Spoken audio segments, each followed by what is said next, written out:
everybody, this is Quotidianlight, aka Maya Good. If you're not subscribed, go ahead and click the subscribe button in the down bar. But right now I'm outside Home Depot in Albany, New York, and I'm just trying to get ideas. I'm kind of bored today. I woke up in a parking lot. I had a great night's sleep. There was a trucker next to me, and for some reason the sound of their engine is like white noise for me. It puts me right to sleep. But when I woke up, I just felt really lazy, and it's cold, and I don't have money to fix the car until like a little over a week. And so rather than try to force myself to do anything, I just kind of gave myself a break. So I went into McDonald's, got some work done, which is good. And then I wandered around Home Depot. I didn't really see anything that sparked ideas. Well, I saw a couple things. I like just wandering through Home Depot or like different various home stores just because it sparks ideas for me. And I feel like it's been really beneficial for my build, even though I don't necessarily buy whatever the idea is. It's just being around it sparks creativity. So I'm gonna try this other store that I've never seen before. It's called At Home, and we'll see how I do with this vlogging thing, because I've never really done like daily vlogs or anything, and the idea of holding my camera to myself in public is a little embarrassing. Look what I found in the home store. It is so beautiful. One thing about being a minimalist is that I don't have very many things, so I actually do have room for decorations. But I have a plan for 2 tiny little shelves on either side of the back doors, and I think that would look beautiful. Let's see what else I can find. So I love this kind of rug. I really need a rug in front of my kitchen area because my bamboo floor hurts my knees. But looking at this, it's like, it's way too big. It's what, 5 by 7? It's way too big for the space, and it looks like it'd be kind of simple to make. I've delayed getting a rug since I'm going to go to Mexico, and it'd be cool to get like a Mexican rug while I'm in Mexico. But I think I'm going to do some research and see what's involved in making one of these, because I like this rug. It's soft, it's squishy, and I bet you I could get a bunch of material from thrift stores and totally whip up a rug that would be the right size. So the minute I walked in the store, the smell was really overwhelming. And my asthma and my nose just instantly were not happy. Well, I figured out why. My goodness, that is a lot of scented candles, folks. What in the world? I just found 2 more rows of scented candles. Like, whose house stinks this bad? Like, why? Why? There's scented candles, there's fragrance, there's incense, like burner, essential oils, like it's everywhere. Oop. At least these ones are LED candles, so they don't stink. Okay, one thing that I've been really struggling with in the van, because it's such a tiny space and I decided not to cover windows, is what in the world to do with the laundry. I just found this and I really like it. Thing is, in such a small space, who wants to look at the laundry? So I'm looking at this and I'm thinking, I bet you I could make something like this out of like burlap. Then it would have a really nice rustic old world feel, and maybe hang it off the back door. Not exactly sure where, but I need to figure out what in the world I'm going to do with my laundry. I may end up even putting it on the front bulkhead underneath the coat rack so that the coats kind of hang over the top of it. But I don't think I want to do it in see-through. I definitely want something opaque. But this is a great design.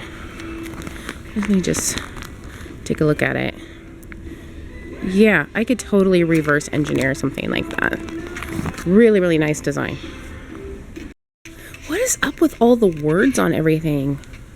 Is it like a Pinterest thing? Everywhere I go, like there's signs that say like kitchen or stuff, toys, on like buckets and like little paintings that just literally have words on it. Like, let me find another one. Ooh, that's cute.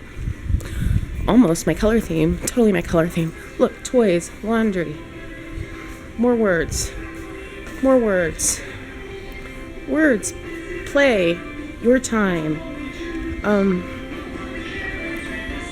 Kitchen. Like, if you're looking at a sign called kitchen, you're probably in a room that has like a stove and stuff, so you kind of know you're in the kitchen. I don't understand. I'm thinking that... Watch me. I'm thinking it's probably like a Pinterest fad that has kind of gotten a little extra Yeah, a little extra. And but if you make it yourself, it kind of like would have more meaning than just buying a box that says stuff on it, right? I'm confused. Someone explain this trend to me. Okay, somebody's van conversion that's not in an Astro needs to do something with this, because these are hella cute. Right? Oh, I like that a lot. I could totally, like, if my van was bigger, I would totally have, like, this on one wall or something. So cool. Okay, that was a ton of fun.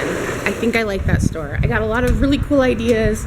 It has a ton of stuff, which is a little weird as a minimalist. Like, you would think I wouldn't enjoy going and shopping or just, like, window shopping, but I like looking at beautiful things and then thinking about which ones would actually bring joy and how I can recreate them in a meaningful way or just enjoy them existing in the world. Like, sometimes it's nice to just go and look at things and know that I don't have to bring them back and like take care of them and dust them and clean them.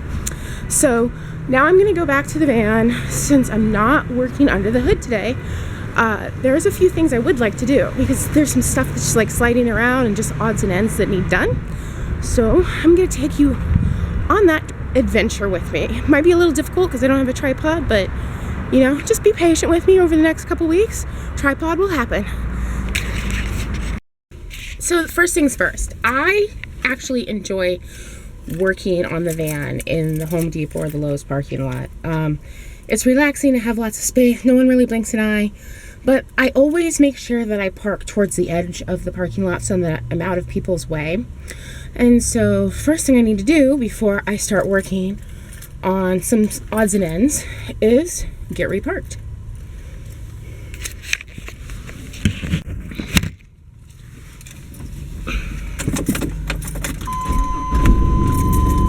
Oh, my poor van. I have been driving her locally within about a 2-mile radius of the parts stores, and I drive very slow, so I keep the RPM, well, I keep the volts around 14. If I press the gas too hard, like I said earlier, the volts drop. But I have been driving a little bit. Trying not to do it very much so that I don't cause any more damage on the car. Now, one thing that happened is I do think, my gut tells me, whoa. My gut tells me the alternator is fine, that there's something wrong with the belt or the pulley that's holding the belt, which means that at higher RPMs, the belt isn't turning properly, making it so that the alternator is not charging well. But if I have to take off that belt anyway, I might as well change the alternator, because that alternator is probably the original one, and I'm going to be doing a lot of miles on the Pan American Highway. So I'm thinking if I have to go that far, I might as well replace it while I'm in there. I don't know. So we will see on that. Here. So as you can see, everything's a mess in here. You can also see I painted the bulkhead a light blue, which is really pretty, really, really pretty. And then the other side, if you go on Instagram, there's pictures on there, and I will be doing a full tour, but the other side is white and this color blue, which I love. So the idea for this van is the outside, eventually it's gonna look like super cool, badass adventure vehicle. Inside is Greek Isle, Writer's Cottage, Santorini. So that is my design influence. But right now, what I need to do is I have a latch on the drawer back there, and I mounted it too far forward. Let me turn on some lights in here. I mounted it way too far forward. So now, every time I turn around, it's getting banged around. So I'm gonna remount that. And then I need to cut down this table that I bought that I'm going to be using as my kitchen counter. So take a look.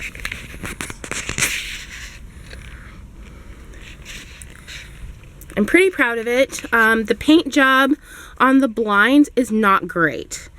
Blinds are a pain in the butt to paint, and I was tired and I was running out of materials. So eventually I'm going to sand it with like a fine grit sandpaper and do another coat before I do a final finish. There's the bulkhead.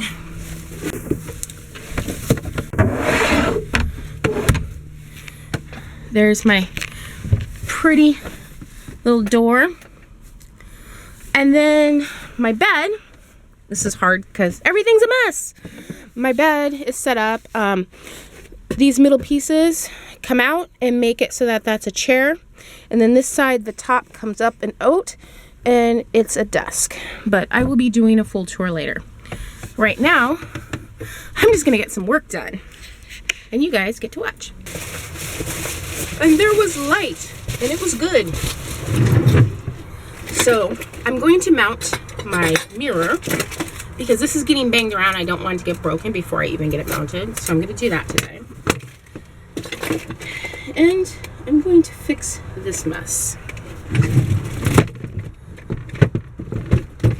Oh, God. You know, I used Euro slides and I do not like them. As soon as I have money, I'm getting new slides for this dang thing because I do not like that. Okay, well, it looks like I'm just going to replace that piece altogether. Luckily, I have a spare. I just got to remember where I put it. Let me just show you what I did. So, when I put this here, I thought that it was going to work like it did on the pantry. See? It's up there. It just locks in place. Well, what I didn't account for is that this door has a false front and a regular front. So it ends up hitting the false front. So I had to lower it. And that means it's too far forward. And since it's too far forward, every time I banged on it, it got mangled. So I have a spare, luckily. I'm going to put it in here and move it back so that the door sits flush and proper. And I hate measuring this thing. It's going to be such a pain in the butt. It's the little things usually that are a pain in the butt, not the big things. That's like first lesson of van life. Found my spare. So the question is, did I put the drill away or did I just put it underneath the bed? You want to see what's under my bed?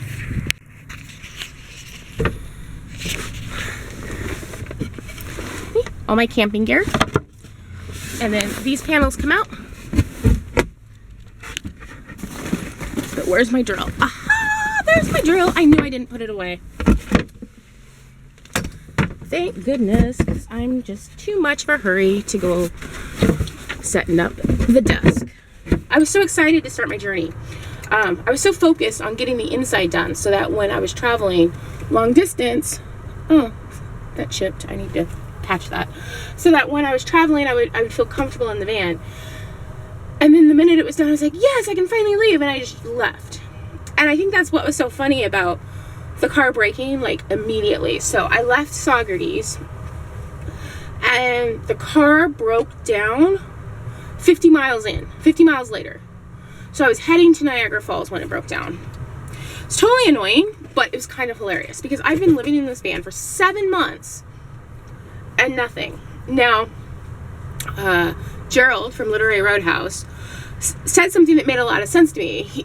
Yesterday when I posted that link how the engine sounds, he said that it made sense, you know, that when I was pressing the pedal, the voltage would drop since also the sound's getting louder, and that's what makes him think it is the belt isn't contacting the alternator properly, so that when you're going faster speeds it's skipping, and that's why it's not charging, which makes sense for why I broke down when I did, because around Saugerties, Kingston, whatever, the highway is like 55 tops, and between when I left I was on the thruway and I was going 70, between 70 and 74, and that's when it died. So I think I had never driven it at a high enough speed to have the issue, and then the first time I drove super high speed, the car was like, screw you, and died. And so knowing that, I probably didn't have to replace the battery, but the new battery runs so much better than the old battery. So the old battery obviously was underpowered and old and not charging properly. The when I took it in to get tested, it was completely dead, and it was old and it needed replaced. And this new battery has so much oomph, and it's gonna be great now that I'm gonna be stuck in the north too long, because it has a much higher cold start, so I won't run into issues with all of a sudden the battery not starting. So this is what happened. I mangled it, just slamming the door in and not being cognizant of the fact that it wasn't mounted properly. So while I do this, I may as well talk to you, because I ended up having to dig for drill bits anyway. You know, there's a lot of stuff in this van that isn't done, and I have a lot of ideas. But one thing that I've learned is everything must have a place, or else you're going to be living in a pigsty. No matter how minimalist you are. Living in such a small space, this van is much smaller than a lot of vans people are living in. This is a Chevy Astro. I think I calculated it at like, I don't know, I thought it was like right around 40 square feet. And I have nothing up top because I like the windows. So everything having a place is like super important to it not looking like a pigsty. Now, I've seen some van dwellers that are perfectly happy living in a pigsty, but here's the problem, especially when it comes to things on the front. If you were parked in public and your front seat, even if the back is closed off, your front seat looks like hell, you're gonna get complaints. That's when the cops show up and the neighbors get annoyed, and you know, I hate to say it, but people totally judge a book by its cover, and appearances are everything. So when I left, I had a bunch of stuff in the front seat, and yesterday when the car broke down, one of the first things I did was start going through. And that's why this project is really important. Like, these are things that are floating around my car. They need built and put away so that they're not floating around the car anymore, and so that my car looks nice. Okay, I'm frustrated because the way I have designed this drawer, it's a hair, the inside, the like fake front is like a hair too short or a hair too tall for this latch, and I need the latch so that my doors don't fly open every time I'm driving anywhere. Here, I'll show you what I mean. See that? So the ideal location for the other side of that latch is in a place where there's nothing to screw it to. So, time for plan B. Plan B is, instead of putting the latch in the front, where this gets in the way, I'm going to try putting it on the side, so that it latches there. Here we go. Wish me luck. Oh, see my junk drawer? It's messy. Here's the thing I'm most proud of, though. Ta-da! Pantry! I can't believe I designed that, and it actually works. Okay. Time to get back to this latch. Solution found. So I was a little worried that I wouldn't have room. The latch fits on the side, and it definitely meets with the door, so now I just gotta mount the other side. It matches. So if you're wondering if you have to get like super, whoa, I'm covering the microphone every time I turn around. So if you're wondering if you have to get super like fancy marine latches for van life, you don't. These ones with the wheels and then like the little prong work fine for in the van. What I would say is spend the extra 50 cents and don't get the economy latches or the magnet ones, because the magnet ones at Home Depot and Lowe's were not strong enough to hold these counters. So now what I'm going to do is I'm going to mount this mirror. I've always wanted one of these mirrors. It swings. I think I'm going to put it right here. The sink is going to go here, so it would make sense to put it here, and that way when I'm shaving my head, the mirror's really close. But I think I'm going to put it over here so that I can use this space for a really nice way of hanging my pans. I have teeny tiny little pans that I would like to put up on this wall, and like other hooks and things. So it looks like it's going there. Now eventually there's going to be covered in wood, but for right now it's going into the metal, and that way it'll stop sliding around the floor and the counters and getting in the way and looking messy. Okay, here's the thing that I've discovered with self-tapping screws. These things are supposed to go through metal without needing to be pre-drilled. It's a lie. These things need pre-drilled. So here we go. And it's a pain in the butt to drill through metal. And it's a little scary each time because you're afraid you're going to accidentally go too far and go through the outside. But as long as you make sure that you're only drilling through double-walled areas and you're feeling the drill, you can tell when it finishes one layer and it's starting to go into the next layer.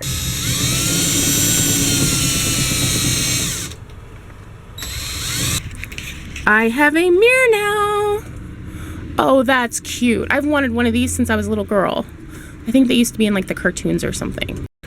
So I've been doing some measuring of the countertop, and I'm a little concerned that I'm going to get a miscut and lose the entire top because it's only 2 inches too big this way, and that back section is curved, and it's about 4 inches too big on this side, and that side is curved.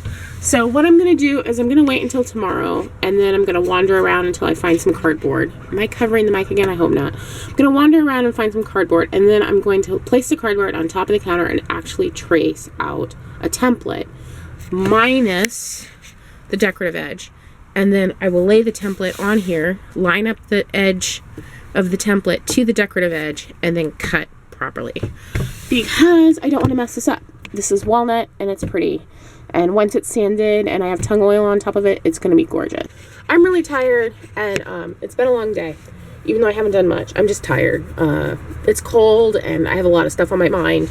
I sat online for like an hour pricing out all of the parts and the tools I will need to do the repairs, and figuring out like a triage in order of the repairs I absolutely need to do now, and repairs that can wait a little bit, repairs that I might as well do while I'm in there kind of things.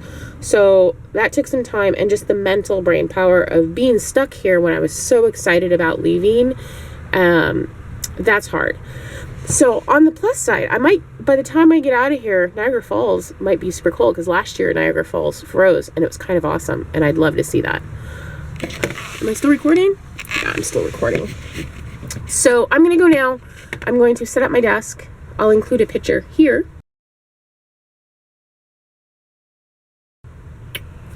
And I'm going to sit in my van and work, because this Home Depot has decent Wi-Fi, and I'm going to make use of it. Ciao! Until next time.